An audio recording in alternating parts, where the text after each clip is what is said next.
life every day.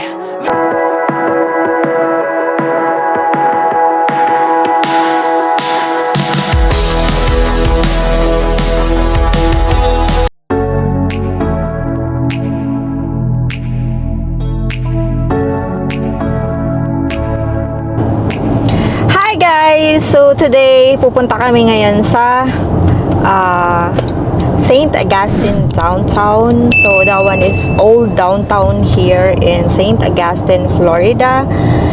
And actually, it's already 1:30 p.m. right now. Pero hindi pa kami kumakain guys kasi dumaan kami ng factory outlet. May binili yung asawa ko na shoes. And ayan, napabili na rin ako kasi nga naka 50% discount ngayon lahat ng mga branded items dito sa area na to.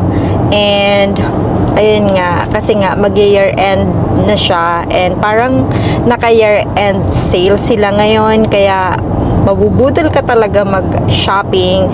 Kung ako yung tatanungin nyo guys, sobrang mura ng mga items doon. So siguro naninibago lang ako sa presyo dahil nga sa Germany sobrang mahal ng mga items nila doon. So dito makakabili ka ng shoes, branded shoes worth $100 for 2 pieces.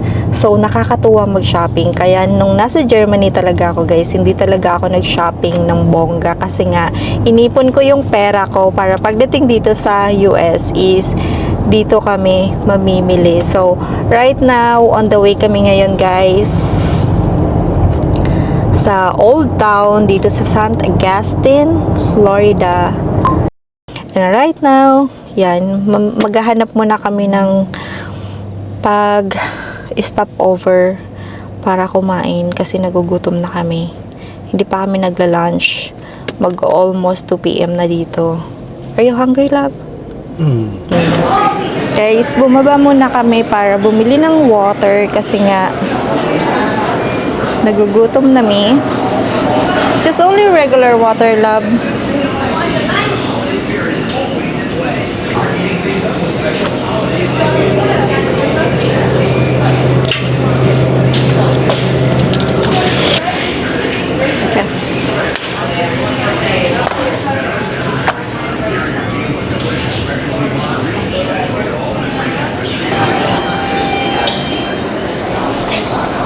Like what they have at the airport.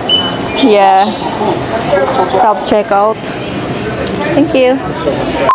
So, ayan guys, nakabili na kami ng water. Bibili sana ako ng pagkain.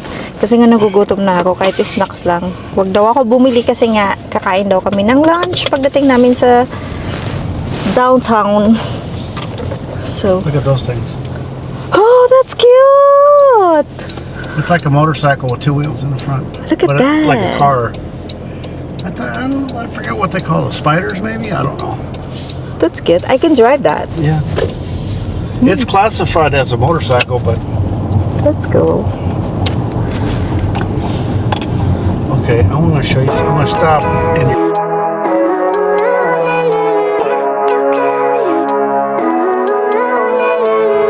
Living life every day, late at night, not okay.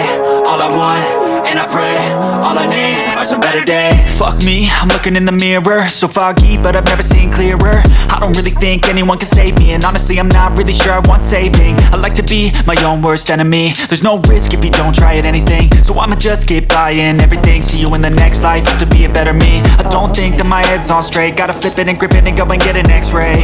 What's wrong with me? I just feel weight pushing on my chest and it squeezes till I suffocate. Better change my mindset, meditate. It's pretty cool that I'm alive and have better days. I could walk, see. Finally, we are here now inside the building of St. Augustine, the oldest city in the US. Before kami pumasok sa Visitor Information Center, dumaan muna kami ng bathroom. At kung makikita nyo guys, sobrang linis ng CR nila at fully air condition. Pagpasok mo pa lang, mapapansin mo na agad ang very organized and welcoming yung place. Hindi siya sobrang laki pero super helpful siya para sa mga first time tourist dito. Sa information desk, pwede kang magtanong about sa tours at attraction, restaurant, kahit saan ka pupunta sa city. Parang may sarili kang tour guide, pero libre. Sa area na to, makikita mo yung mga pre-maps and brochure. Kung wala ka pang plano, dito pa lang makakabuo ka na ng itinerary mo. Tips ko nga pala, kumuha ka ng map. Super helpful lalo na kung maglalakad-lakad ka around downtown. Meron silang maliit na exhibit area sa loob about St. Augustine old history. Maganda siya for quick learning and for aesthetic shot para sa video mo. And of course, meron din silang gift shop. Dito ka makakabili ng souvenirs like shirts, mags, and local items. Perfect pang pasalubong. So this is cemetery for what is this land? These for the people who were non-Catholic were buried here because Non-Catholic? outside of the city gates. Yeah. What is this? Wood carving. That's a. Not yet. The peacock. Thanks for your good spiritual work here. Yeah, you're welcome. Hey guys, bit of a heads up. Got live music. Here, you can walk back there. Just kind of walk through. I just want to kind of just do a sweep. And a good sandwich. Chocolate fudge ice cream. This is Old Town Center kung saan kailangan mo ng lakas at tiyaga sa paglalakad dahil napakalaki ng area kung iikutin mo yung buong place. Take note guys, wear comfortable shoes and clothes if you are going here kasi nga nakakapagod, masakit sa paa at pagpapawisan ka talaga ng bonggang-bongga. What is this, the school? Lahat na makikita mo dito ay different types of shops and local stores. Siyempre, hindi mawawala ang local shops from souvenirs, handmade items, at mga famous candy store. Perfect place para sa mga Just walk back there. pasalubong at Kind of unique. look at the artisans. This is school. Para sa mga may hilig mag-food trip like me, this place is perfect for you. Paano ba naman? Andito na lahat ng mga klase ng restaurant like classic American food, Mexican, Italian, Japanese, Korean, Spanish, at syempre my favorite, ang seafood. Hindi din mawawala It's a whole different sa karaming coffee scene at shops night. at bakery. You know, it's like daytime. It's like families and stuff at night. Yeah. Kain ka. Kaya kahit maglakad ka na buong maghapon dito, hindi ka magugutom. And of course, on this area, hindi mawawala ang street light vibes. Habang naglalakad-lakad ka nga, makakakita ka ng maraming street performers at live music. Kaya lively talaga yung vibe dito. Hindi boring, parang may life yung bawat street kasi nga maraming music. And finally guys, nahanap na din namin yung restaurant na kakainan namin at 3 p.m. So sobrang gutom na talaga ako. Kaya naman, kakain muna kami at mamaya ko na ipagpapatuloy ang aking pag-i-explain sa inyo ng lugar na pinuntahan namin. See ya!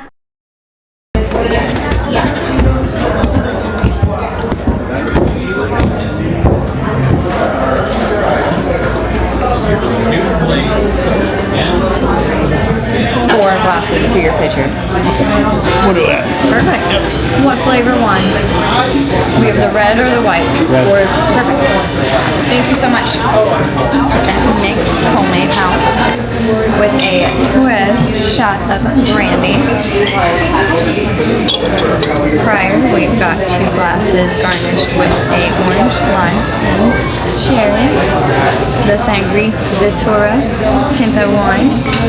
And of course, the best fresh fruit to stay muddled and behind.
Didn't need that long drive.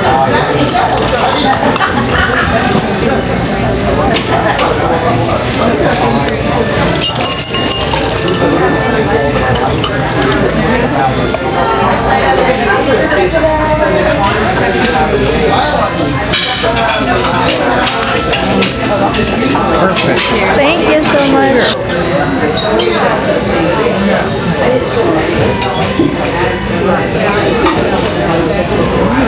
I like it. It's really good. It's really good.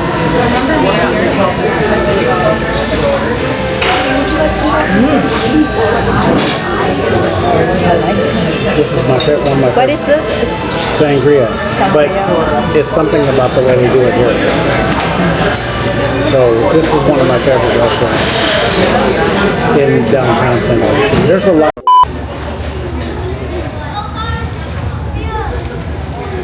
That's cute. That's candy. I know. That's what they Dumaan kami dito sa Cathedral Basilica of St. Augustine.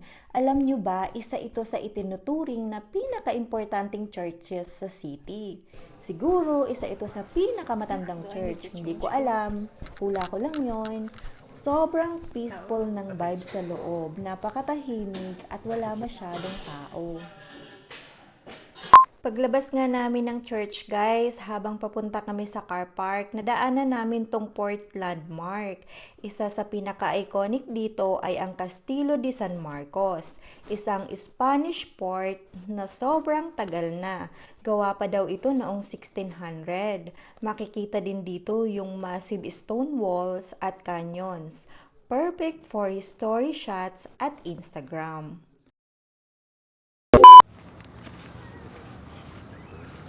See the cannons? Yeah, I see. See that flag with the X? That's the Florida flag. Oh, really? What is the meaning of the X? I don't know. Probably cross cannons. Okay.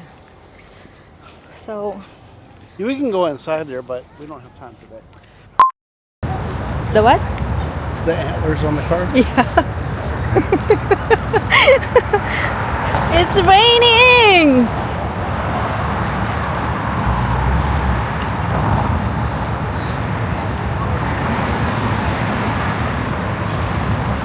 Love, we need to walk fast. Walking.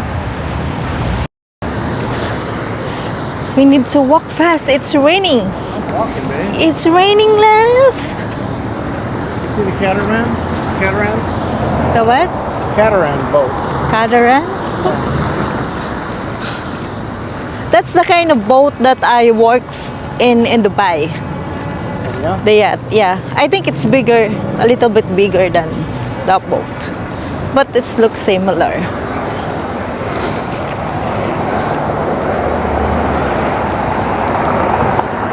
Wouldn't that be nice to have a house on the water?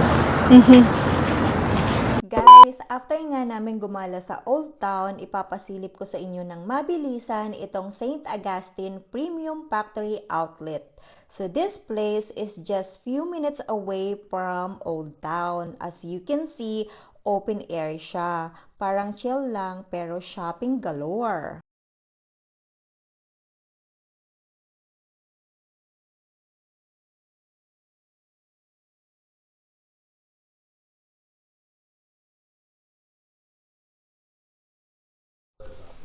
Meron silang over 85 stores and I'm talking about big brands like Nike, Coats, Michael Kors, and Polo Ralph Lauren.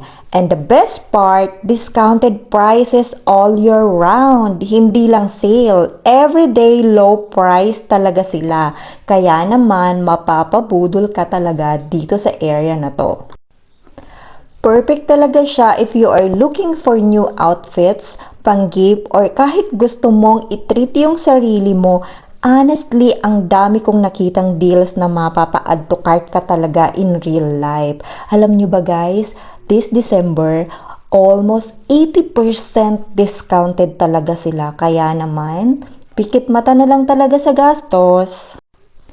Guys, if ever man mapagod ka sa kaka-shopping, don't worry kasi may mga places sila to sit, relax, and even grab some food. So, hindi ka talaga mai-stress sa gastos. Kasi nga, kapag napagod ka na, pwede kang magpahinga. Oops! Wait lang, there's more. May pahabol pa ako para sa inyo. Bago kami umuwi, ipapakita ko muna sa inyo ang napakagagandang Christmas light dito sa St. Augustine. Grabe guys, ito talaga yung sobrang naka-amaze sa akin. Halos lahat ng bahay dito parang may pa-competition pagdating sa Christmas decoration. Talagang bonggang-bongga at pinagkagastosan talaga nila. Kung sa Pilipinas, kadalasan makikita mo lang yung ganitong level ng Christmas light sa mga malalaking bahay o sa mga mayayaman. Pero dito, iba. Halos lahat ng bahay meron. Pati mga simbahan, sobrang gaganda ng ilaw. Ramdam na ramdam mo talaga ang spirit ng Pasko. Pero syempre, para sa akin, iba pa rin ang Christmas sa Pinas kasi hindi lang siya tungkol sa decoration. It's about family, love, at sama-samang nagse-celebrate ng Christmas. Tas meron pang video okay, mga games, inuman, at syempre, sabay-sabay nakakain pagpatak ng alas 12. Pero guys, isa sa pinaka-importante at dahilan kaya natin sineselebrate ang Christmas ay tungkol ito sa kapanganakan ni Jesus Christ, who died on the cross for our sin and to save us. Sabi nga sa John 3:16, "For God so loved the world that He gave His only Son, that whoever believes in Him should not perish but have eternal life." Thank you, Lord Jesus, for your sacrifice and mercy.